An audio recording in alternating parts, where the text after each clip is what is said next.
Hey everybody, welcome back to McLean Church Online. I am your online site pastor, Chris Norris, joining you today from the studio, excited to be spending time with you, worshiping no matter where you are. If you're watching on one of these, if you're watching on a laptop, maybe you're watching on your computer while you're at work, don't worry, I won't tell anybody. You can always catch McLean Church online no matter where you are. We love to say that if you can't find us, you aren't looking, because we've made the options endless ways you can connect with our church digitally. So I am excited and honored to be a part of that movement. And I'm so glad that if you're joining us for one of our live interactive services, make sure that you say hello, introduce yourself in the chat space, tell us where you're watching from. Maybe you're traveling with family, maybe you're just staying home on the couch with the kids. Speaking of kids, make sure you check out McLean Kids. We've got all kinds of great content for you there as well. We're glad you're here, and man, what a great weekend we had last weekend at all of our locations. We had baptisms. We had a great message from Pastor Brian Kelly. He talked about, and I love that he talked about Easter. He kind of continued the theme of Easter. You know, so much builds up to Easter, Good Friday and Easter Sunday, and it's kind of like that. We talked about it around Christmas. It's kind of like that holiday hangover. You know, it's just like then you move on from Easter and the celebration doesn't end, but you know, there's so much hype around the holidays, especially Easter, that I love that we stayed focused on the significance of Easter. And Pastor Brian specifically talked about the days in between Good Friday and Easter Sunday, and that the moments where something has come to an end, but you're waiting for a new dawn, a new beginning. So many of you can relate that maybe something has ended in your life, or maybe something is about to begin anew in your life. But waiting in between is what really a lot of us might be experiencing right now. You know, I talked with my life group this week, and we talked about all of us are really kind of in a waiting season with the pandemic, right? We're sort of in between the worst of it and hopefully climbing out of it. We're sort of in that limbo of wondering how we are going to live day to day, doing things like church differently, doing gatherings and social events differently. So we're kind of all in a waiting period if you look at it like that. But I wanted to read something that really spoke to our group about this topic and about what Brian spoke of last week during his message. And it actually comes from a member of our church who shared this on Facebook right around Good Friday and Easter Sunday. It comes from Max Licato. Let me read an excerpt from it. It says, "Jesus knew God would not leave him alone in the grave. You need to know that God will not leave you alone with your struggles. His silence is not absence. Inactivity is never apathy. Saturdays," obviously that period that Brian talked about between Good Friday and Resurrection Sunday, Saturdays have their purpose. They let us feel the full force of God's strength. For his reasons, God inserts a Saturday between our Fridays and Sundays, or again, as Brian said, between our ending and new beginning. If today is one for you, be patient. As one who endured the silent Saturday wrote, "Be patient, brethren, until the coming of the Lord." And that comes from James 5:7. So I hope that encourages you today. I thought that was appropriate follow-up from last week's message. And again, if you didn't catch that message, make sure you go on our website. You can watch all of our sermons and even download topic and discussion questions for your life groups, or even just for around the dinner table with your family. Hey, I'm going to step aside now and let us continue today in worship. Worship team, it's all you. Hello, McLeaners, and welcome. I know we all go through periods of time where our faith might feel lost and our hope might feel exhausted. And I found one of the best things to do is turn our heart towards God, to sing his praises, whether we're in the hills or the valleys of life. So whatever you're facing right now, whatever you're celebrating or looking for help with, let's lift up our hearts, our voices together in worship of our Heavenly Father.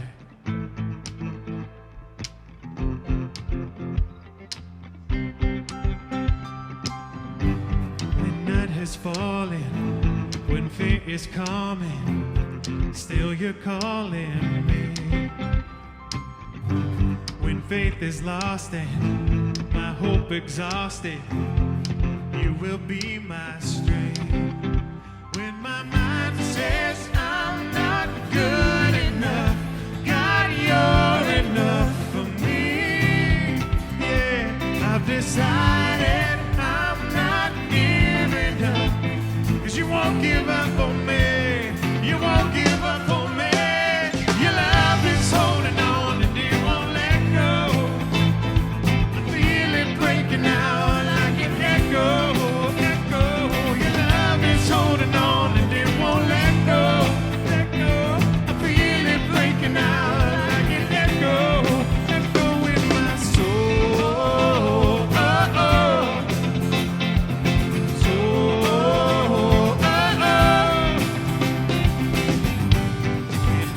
season. You keep repeating promises to me. Whoa, whoa. Now there's no stopping what you have started until it is complete. When my mind says I'm not good enough, God, you're enough for me. Yeah, decided I'm not giving up, 'cause you won't give up on me. You won't give up on me. Your love is holding on and you won't let go. I feel it breaking out like an echo. Your love is holding on and it won't let go. I feel it breaking out like an echo. Echo in my soul. Oh, oh. Soul. Oh, oh. Echo in my soul. Oh, oh. Soul. Oh, oh. When my mind says I'm not good enough, God, you're enough for me. Yeah, I've decided I'm not giving up, 'cause you won't give up on me. You won't give up on me. Your love is holding on and it won't let go. I feel it breaking out like an echo. Echo. Your love is holding on and it won't let go. I feel it breaking out, breaking out. Hey! Your love is holding on and it won't let go. I feel it breaking out like an echo. Your love is holding on and it won't let go. I feel it breaking out like an echo, echo in my soul. Oh, oh. Soul. Oh, oh. Echo in my soul. Oh, oh. Soul. Oh, oh.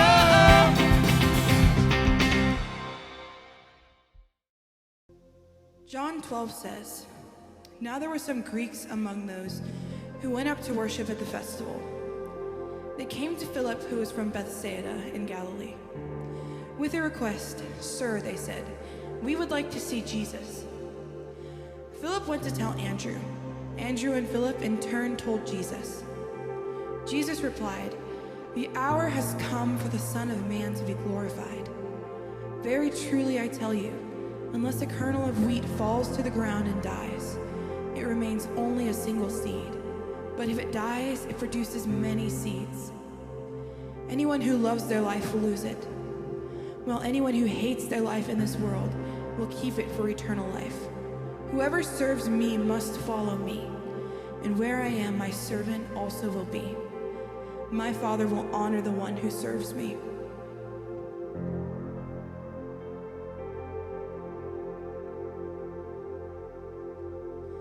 There was a moment when the lights went out, when death had claimed its victory. The King of love had given up his life, the darkest day in history. There on a cross they made for sinners, for every curse his blood atoned. One final breath and it was finished, but not the end we could have known. For the earth began to shake, and the veil was torn. What sacrifice was made as the heavens roared?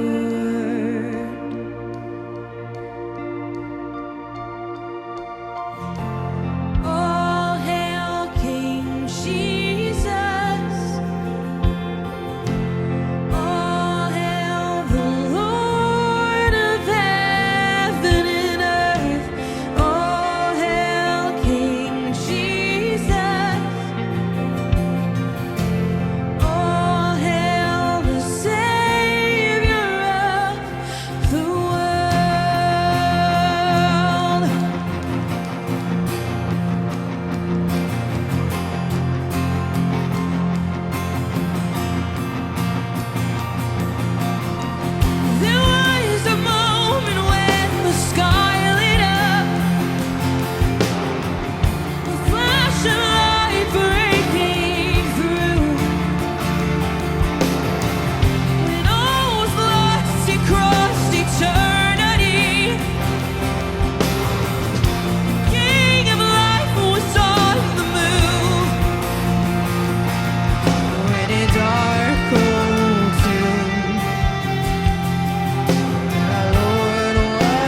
Hey, thanks worship team for setting the stage for our services today. Don't forget that if you're joining us online, make sure you say hello. Tell us where you're coming from. Let us know what's your favorite song that we got to sing together today. Tap those hearts, hit those little worship hand emojis, and make sure you let us know that you're watching and that you're enjoying the time we're spending together in God's presence. And speaking of time together in God's presence, this is the moment where we gather our offering. We would encourage you to prayerfully consider giving back to the mission of McLean Church. We make it very easy for you. I'm going to save you a lot of time and just tell you to open up your phone and download the McLean app, and you can give very easily on there. Thank you, church, for taking the time to do that and for being so generous.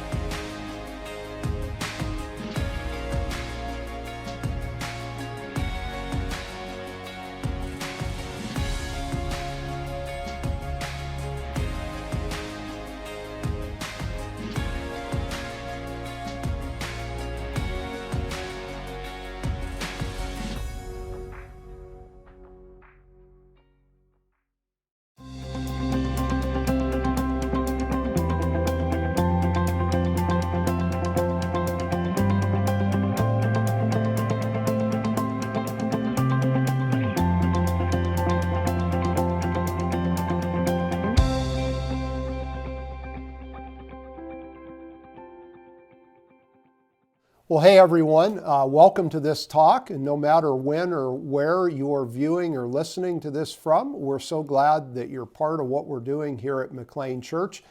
We are recording this talk for the week of May 1st, 2022. Winter is almost over in northwestern Pennsylvania, and we are glad that you're along with us today. So before Easter, we were looking at some of the historical narrative of the Old Testament, looking particularly at the entrance of the Israelites into the Promised Land, the land of Canaan, and we left off with the Israelites' conquest of the ancient Canaanite city of Jericho. And you know, this is a story that many of us learned as children in Sunday school. We may have enthusiastically sung the great African-American spiritual, Joshua Fit the Battle of Jericho, or some song like it. And we were presented with a very sanitized, triumphant version of this conquest story. But you know, as we read the story as adults, we discover that there are some really troubling parts of this account. So just to refresh our memory, let me read to you from Joshua chapter 6.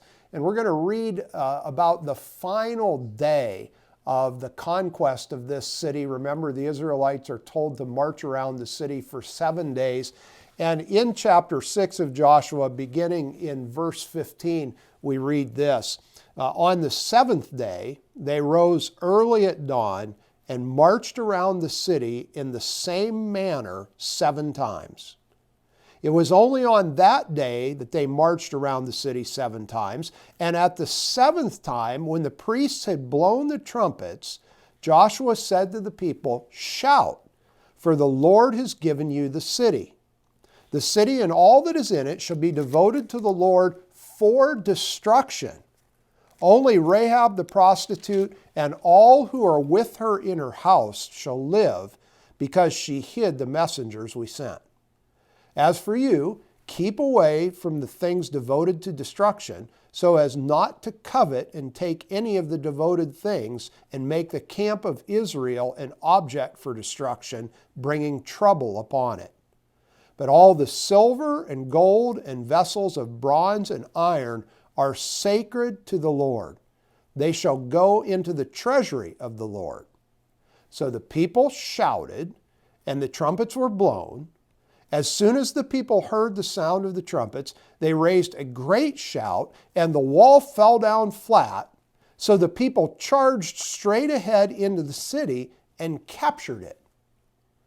Then they devoted to destruction by the edge of the sword all in the city, both men and women, young and old, oxen, sheep, and donkeys.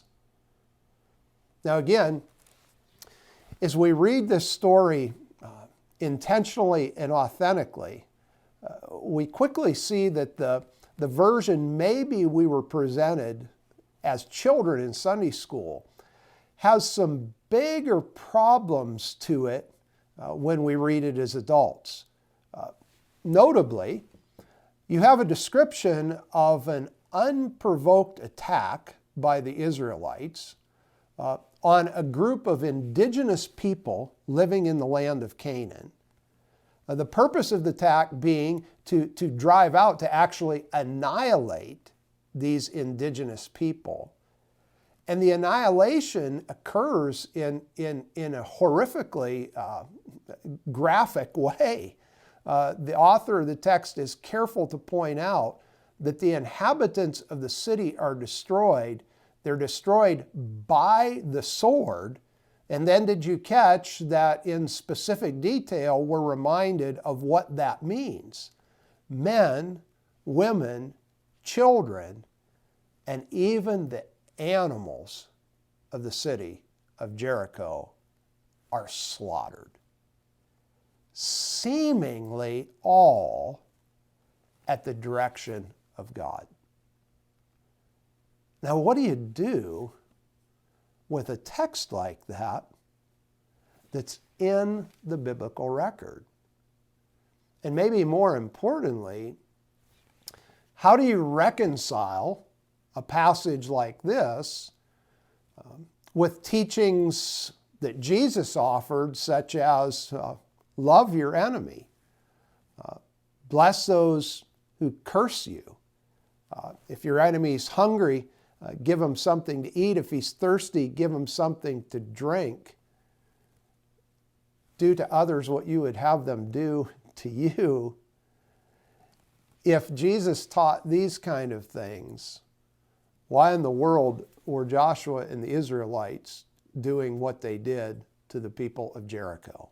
Well, in trying to answer this question, we've got to start by acknowledging that it is a question that demands an answer. We can't readily ignore this. We can't write it off. We can't suggest that there really is no problem here. There's a big problem here, and we've got to find a meaningful, authentic, and intelligent way to begin to approach and understand the problem. And that's going to involve a conversation around approaches that have historically been taken to this issue, and a conversation around maybe rethinking how we're reading and understanding certain texts like this, and maybe even beginning to think about how we see and understand the Bible as functioning overall. That's going to take us a little bit of time. So here's what we're going to do. We're going to divide this talk into two sections. This week, we're going to look at some of the conventional approaches that have been taken to this issue. And next week, we're going to work toward what I think is a more authentic and intellectually honest approach to dealing with passages like this, especially as to how they compare with what we learn and understand about God from the teachings of Jesus. So, acknowledging that there is an issue here, let's talk for a few minutes about 5 ways or approaches that have popularly been used or suggested for dealing with or looking at these kind of events in the biblical record. And the first approach we could just label the God is sovereign approach. This approach suggests that God is God, and God can do anything He wants to do. As God, if He wants to kill people, He can kill people. If He wants to save people, He can save people. God, as God, has the right to do anything He chooses or pleases. Now, on the surface, this approach may seem to have some merit. It's one of those approaches that kind of works on paper. Yeah, God, as God by definition, must have the ability to do anything he wants to do. But the question is this the kind of God Jesus reveals to us? If Jesus, in his teachings in life, become the model and example of who God is and what God is really like, does this idea of a God who has the right to do anything he wants and seems to capriciously or somewhat randomly choose to exercise that right, is that the same kind of God we see Jesus embodying? And maybe even on a more practical level, is this the kind of God that we can safely and securely live in relationship with? Is this the kind of God that we can trust, or is it a God that we have to live terrified of because we're never sure how this God might exercise his rights? This approach that God is sovereign and can do anything he wants, well, it may work intellectually. I think it leaves us with some disturbing practical consequences or ideas. So I'm going to suggest that this is not a satisfactory approach. A second common approach to this issue, and I would say sadly it's a common approach to this issue, is to suggest that somehow the people of Jericho deserved what they got. And again, unfortunately, there have been great attempts made to show what terrible people the Canaanites were, and that somehow they deserved what they got from the Israelites in the wholesale slaughter of the people and animals of this town. The problems with this approach are many, but the most obvious one really dismisses this as a legitimate approach. And that is, well, the Canaanites may not have been great people. What the biblical record has told us about the Israelites up until this point of time is that they aren't all that great of people either. The Israelites have plenty of issues and problems themselves. They're hardly saints compared to the people of the city of Jericho. And it's also interesting to me that in the account we read, the Israelites are commanded to spare one person and her family in the city. And it's the person of Rahab. And the author is careful to point out that Rahab is a prostitute. Rahab is no saint herself, and yet she and her family are saved by God in this encounter. So this idea that somehow the people of Jericho deserved what they got and that God was using the Israelites to execute some type of divine justice, well, again, may seem to work for some people on paper. It really leaves us short in trying to understand or reconcile what's going on in this text. Quickly, three other approaches that have typically been used in talking about passages like this. Some have suggested that what you have here is you have a description of how the world works before the sacrifice of Jesus, before the death and resurrection of Jesus. That somehow God is working by different principles in the ancient world, and he changes the way he works and responds after Jesus' sacrifice or death on the cross. And again, well, this is intriguing theologically. it has a core problem in suggesting that God somehow changes his approach to humanity, that he approaches humanity or the world in one way before the death of Jesus and in another way after the death of Jesus. Well, this raises all kinds of problems and issues, not the least of which is you have a God who changes, whose actions and even character change with the passing of time. And of course, you have the practical issue of what does this mean for all the people who lived before the death of Jesus around the year AD 30 or 33. This issue of having two different economies or systems under which God treated humanity, well, again, intriguing theologically and seeming to work maybe initially on the surface, really begins to break down as you press it further.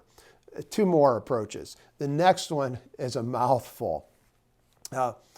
Some have suggested that passages like this in the Old Testament, they represent, are you ready for this, an eschatological intrusion of the ethical.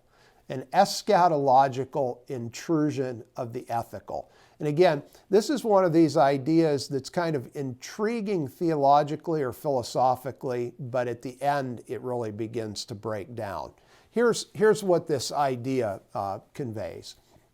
It suggests that what God is doing in episodes like this in the Old Testament is that he is acting in the same way he will act at the end of time when Jesus returns.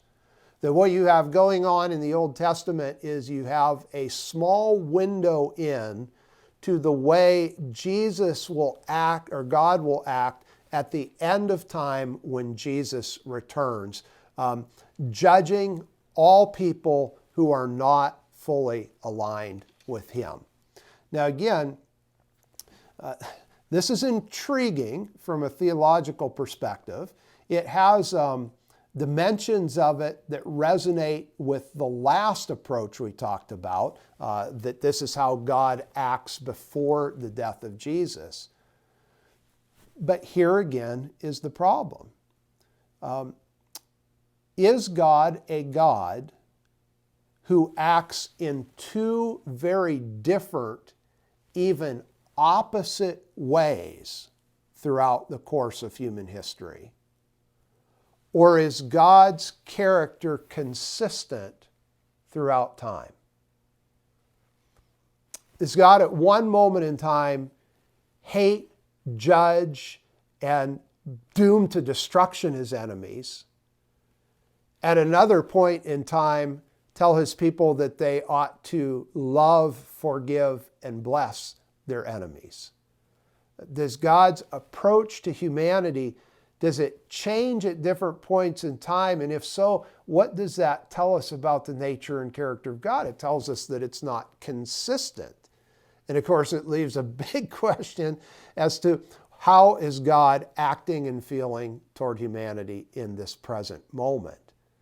This idea that what God is doing in the Old Testament is really just a picture of how God will ultimately act at the end of time begins to fall apart when one realizes behind this idea is a God who is not consistent in his approach and in fact at times acts completely opposite toward people as he does at other times. And not only is this a theological problem, but of course it's a very practical problem when we talk about being in relationship with this kind of God. A final approach is to suggest that, well, listen, you can't find a good answer for this. You just have to have faith and believe that somehow it's all as it's supposed to be. You have to approach these passages with faith. And you know, this approach shouldn't be readily dismissed because the truth is there are lots of things in the Bible that we don't fully understand. And there are lots of dimensions to our faith that we have to accept by faith. So I don't want to readily throw this approach out. And in fact, I'd even say, if this works for you and you say, I don't understand it, I get that there's an issue here, I don't know how to resolve it, I'm okay with just trusting that somehow it all works. If that's where you're at and that works for you, that's great. The challenge is it doesn't work for everybody. Some people need more answers. They need more of a framework for trying to put all this together. And so here's what we're going to do next week. We're going to try to create a framework for understanding passages like the one we read in the book of Joshua, over and against passages such as the one in which Jesus teaches us to love and forgive our enemies. And as we do that next week, we're going to focus around two principles. And the first is this, that I'm not sure the problem is so much with what is in the biblical record as the problem is with how we've been taught to read and understand the biblical record. Next week, we're going to really think and talk a lot about how we understand what the Bible is trying to do and how the Bible tries to do that. We're going to try to get our minds around what role does the Bible play in informing us about the nature and character of God, and how do we appropriately, authentically, and reverently exercise or embrace that role that the Bible plays. But the second thing we're going to talk about next week is Jesus and the role Jesus plays in revealing to us the nature and character of God. And here's, I think, what we're going to be able to do next week is show that any understanding we have about the nature and character and activity of God, it ultimately must line up with what Jesus reveals and teaches about the nature and character of God. So if there's a disconnect between what Jesus teaches and reveals about the nature and character of God and our understanding of God from passages like this in the book of Joshua, if there's a disconnect there, then we're not getting one of those two things right. Because the two must in some way harmonize and fit together. And I want to suggest that this issue, while it may seem sort of more academic than practical, is at the core a very, very important practical issue. Because I think a lot of us have great misunderstandings about the nature and character of God because we haven't been taught how to correctly read and understand passages like this out of the book of Joshua. And that sadly created some distorted images and understandings in our own mind of how God works and who God is and how God relates to us in our personal lives. So, I realize this week all we've done is really raise some questions.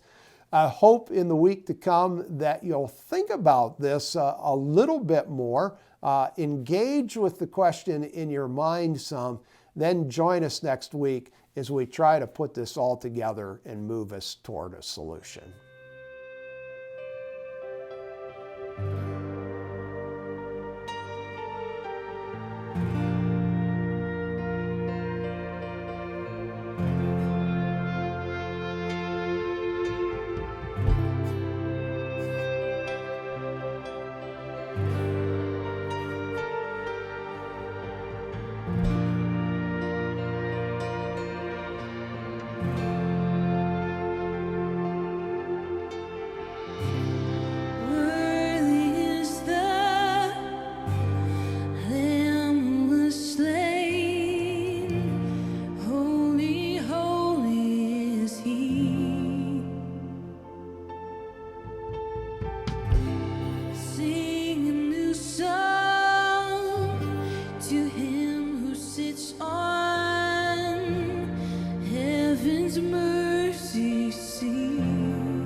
flashes of lightning, rolls of thunder.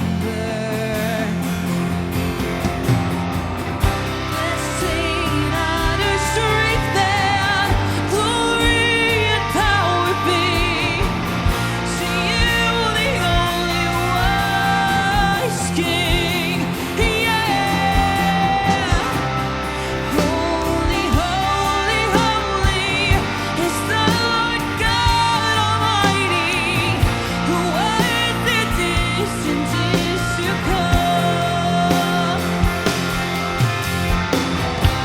With all creation I sing praise to the King of Kings.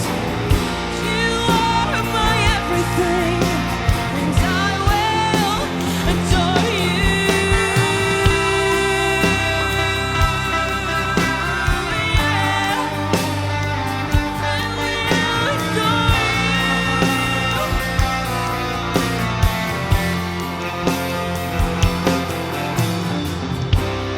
Filled with wonder, awestruck wonder at the mention of your name. Jesus, your name is power, breath and living water. Such a marvelous mystery. Yeah. Holy, holy, holy is the Lord God Almighty, who was and is to come. With all creation I sing praise to the King of Kings. You are my everything, and I will adore you.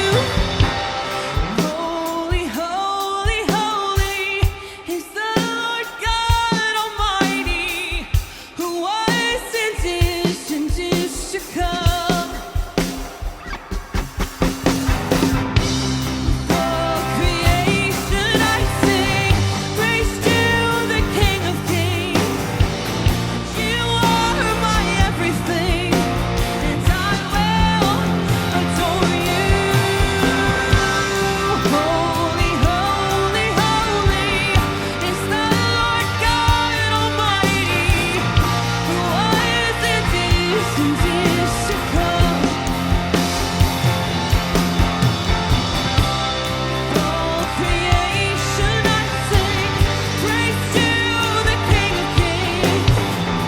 You are my everything, and I will adore you.